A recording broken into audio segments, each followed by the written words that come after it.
Hi friends, வாங்க இன்னைக்கு அருமையான புடலங்காய் பொரியல் எப்படி செய்கிறதுன்னு பார்க்கலாம். டேஸ்டியாக நம்ம சிறுபருப்பெல்லாம் போட்டு சாதத்தில் பிசைஞ்சு சாப்பிட்ற மாதிரியும் இருக்குங்க. இது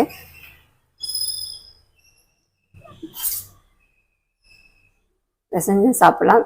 சாம்பார், காரக்குழம்பு இந்த மாதிரி சாதத்து கூடையும் குழம்பு கூடையும் வச்சு சைட் டிஷ்ஷாக சாப்பிட்லாம். வாங்க எப்படி செய்கிறதுன்னு பார்க்கலாம். ஈஸியான ஒரு புடலங்காய் நம்ம எப்படி செய்கிறதுன்னு பார்த்துடலாம். அதுக்கு முன்னாடி சேனல் வீடியோ பார்க்குறதுக்கு முன்னாடி சேனலை சப்ஸ்கிரைப் பண்ணுங்க.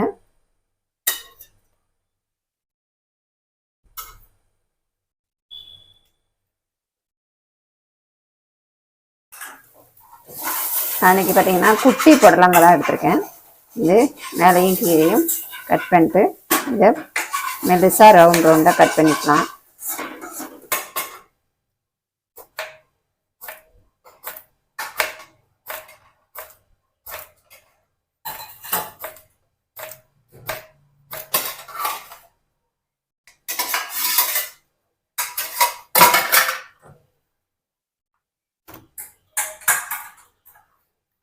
கட் பண்ணதெல்லாம் ஒரு பாத்திரத்தில் எழுதி வச்சுக்கலாம்.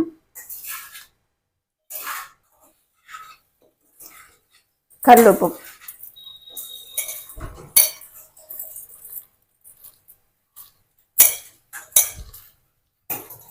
போட்டு நல்லா பிசைஞ்சு ஒரு 10 நிமிஷம் ஊற வச்சிடலாம்.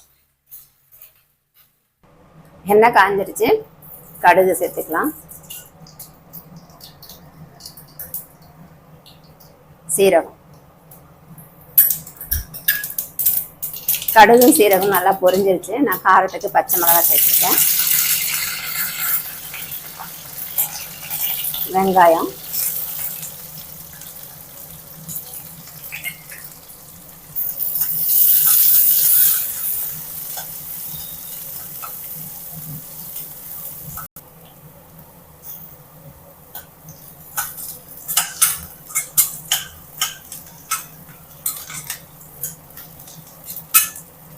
உப்பு போட்டு பிசைஞ்சு வச்சுருந்தோம் இல்லையா, அதை இப்போ நல்லா புழிஞ்சிக்கலாம்.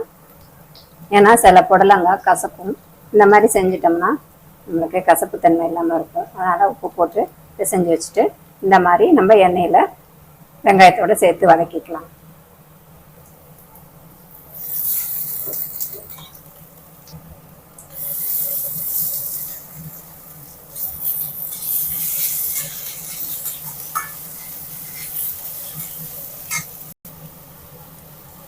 நான் உள்ளதெல்லாம் எடுக்கலைங்க. ஏன்னா இது வந்து பிஞ்சு விதை தான்.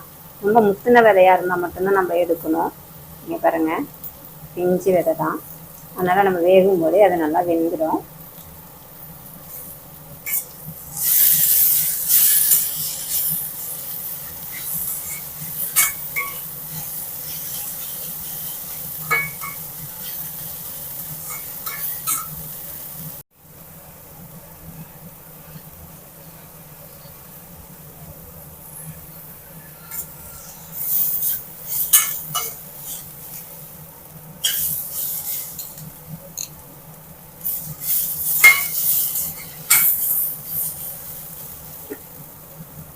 இது தண்ணி ஊற்றியெல்லாம் வேக வைக்க வேண்டாங்க. இதுலேயே தண்ணி இருக்கும். அந்த தண்ணியிலேயே அது நல்லா சுருண்டு வந்துடும்,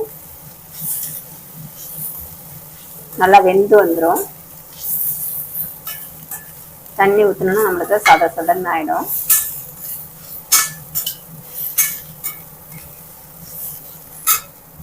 பார்த்தீங்கன்னா நான் சிறுபருப்பு ஒரு 10 நிமிஷம் தண்ணியில் ஊற வச்சுருக்கேன். இதில் சேர்த்துக்கலாம்.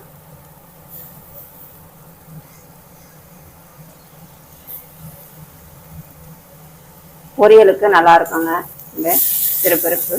இதுவும் அது கூடவே சேர்ந்து வெந்துடும்.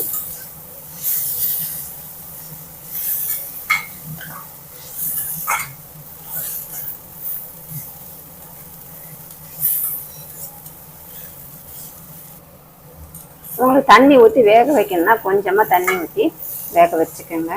நான் வந்து எண்ணெயிலேயே தான் இப்போ இந்த கடாயிலே இப்படியே தான் வளர்க்க போகிறேன்.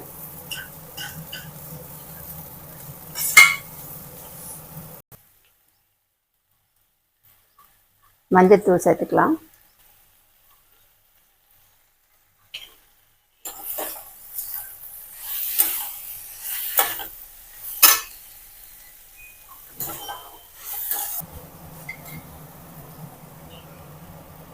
தேங்காய் சேர்த்துக்கலாம். துருவின தேங்காவை சேர்த்துக்கலாம்.